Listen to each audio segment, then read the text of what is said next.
స్థాయిలో అందరినీ గౌరవించి అందరినీ హక్కున చేర్చుకొని సారీ ఇక్కడ సీతక్క గారు ఉన్నారు కాదు అబ్బో సంవత్సరం పోయి అసలే రాఖీ కట్టి వస్తుంది సంవత్సరం రాఖీ కట్టి వస్తుంది అందరినీ సమానంగా చూసుకుంటే పాత టీడీపీ పైగా ఆంధ్ర బాబుకు తొత్తులైన వీళ్ళందరినీ ఉపయోగించి ఇటు బీఆర్ఎస్ ను ఖతం చేస్తూ ఇటు కాంగ్రెస్ నాగం చేయాలని చూస్తాను కదా ఇక ఇప్పుడు నా రాజకీయం ఏందో నేను మొదలు పెడతా అని కేసీఆర్ కాచుకొని కూర్చున్నాడు.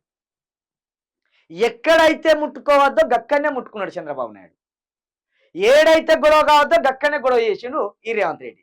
పైగా ఇవాళ రేవంత్ రెడ్డి ఏమంటాడు, హైదరాబాద్ బ్రాండ్ ఇమేజ్ని నాశనం చేయడానికి వీళ్ళు కేసీఆర్ కేటీఆర్ హరీష్ రావు కుట్రబాన్ని ఈ రాష్ట్రాన్ని నాశనం చేయబోతున్నారు, మీరు తప్పకుండా సారీ చెప్పవలసిందే అంటాను. సెటిలర్స్కి సారీ చెప్పవలసిందే అంటాను. ఇప్పుడు సెటిలర్ల విషయంలో ఈ మోదవారి గతంలో ఏం మాట్లాడిండో ఇప్పుడే వినిపిస్తాయి.